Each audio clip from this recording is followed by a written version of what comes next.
ఇక ఈ రోజు నాగర్ కర్నూలు జిల్లా ప్రధాన వార్తలు చూసినట్లయితే ఎల్ఆర్ఎస్ లేఅవుట్ రెగ్యులరైజేషన్ స్కీమ్ సంబంధించి ఈ నెల 31లోగా ఎవరైతే రెగ్యులరైజేషన్ సంబంధించినటువంటి డబ్బులు పే చేస్తారో వాళ్ళకు 25% డిస్కౌంట్ ఉందని చెప్పేసి ప్రభుత్వం ప్రకటించడంతో ఎవరికైతే ప్లాట్లు ఉన్నాయో వాళ్ళంతా కూడా ఇటు మున్సిపల్ కార్యాలయంతో పాటు గ్రామ పంచాయతీల చుట్టూ కూడా ప్రదర్శనలు చేస్తున్నటువంటి పరిస్థితి కనిపిస్తా ఉంది. తమకు సంబంధించినటువంటి ప్లాట్లకు సంబంధించినటువంటి డాక్యుమెంట్లు తీసుకుని కార్యాలయాలకు వెళ్ళగా అక్కడ రకరకాల కొర్రీలు పెడుతున్నారని చెప్పేసి కూడా ఎవరైతే వినియోగదారులు ఉన్నారో వాళ్ళు ఆవేదన వ్యక్తం చేస్తున్న పరిస్థితి కనిపిస్తా ఉంది. డాక్యుమెంట్ చెక్ చేయించగా అది ప్రొహిబిటెడ్ లో ఉందని చెప్పేసి, పైన వైర్లు ఉన్నాయని చెప్పేసి, బఫర్ జోన్ లో ఉన్నాయని చెప్పేసి రకరకాల సమస్యలు చెప్తున్నటువంటి పరిస్థితి కనిపిస్తా ఉంది. దానికి సంబంధించి సంబంధిత అధికారులతో ఎన్ఓసి తీసుకురావాలని చెప్పేసి నిబంధనలు పెడుతున్నట్టుగా వినియోగదారులు చెప్తున్నటువంటి పరిస్థితి కనిపిస్తా ఉంది. ఆ అధికారుల దగ్గరికి వెళ్తే వాళ్ళు అందుబాటులో లేకపోవడం, మేము ఎందుకు ఇస్తామని చెప్పేసి కొంతమంది అక్కడి నుంచే వాళ్ళు మీరు రాయించుకుంటే దానికి రిటర్న్ గా రాసిస్తామని చెప్పేసి మరికొందరు చెప్తున్నట్టు, లేని పక్షంలో సెల్ఫ్ డిక్లరేషన్ తీసుకురావాలని చెప్పేసి, సెల్ఫ్ డిక్లరేషన్ అంటే నోటరీ కూడా కూడినటువంటి సెల్ఫ్ డిక్లరేషన్ ఇవ్వాలని చెప్పేసి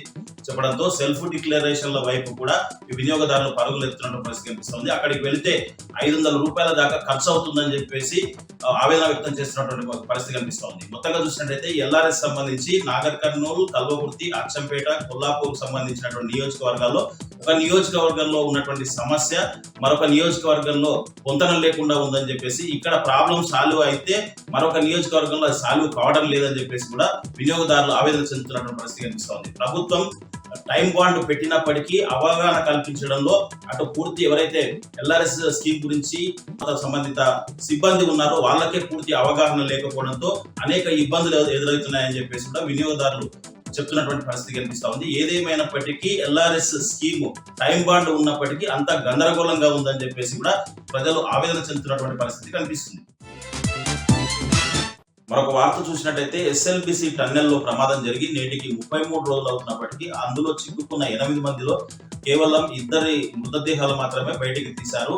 ఇంకా 6 మంది అందులోని చిక్కుకున్నారు. ఆ 6 మంది కోసం అన్వేషణ నిరంతరంగా రెస్క్యూ టీమ్స్ 5 షిఫ్టులుగా పనిచేస్తున్నారు. దీనికి సంబంధించి ఒక సీనియర్ ఐఏఎస్ అధికారి శివశంకర్ కూడా నియమించినటువంటి పరిస్థితి.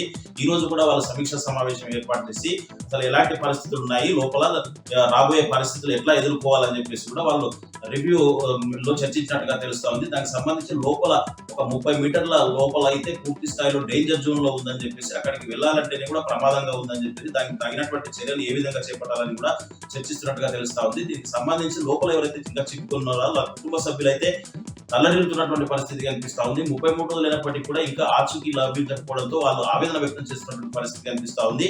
మొత్తంగా చూసినట్టయితే అధికారులు అయితే నిర్విరామంగా పనిచేస్తున్నప్పటికీ ఫలితం మాత్రం చాలా నిదానంగానే వస్తుందని చెప్పి చెప్పవచ్చు.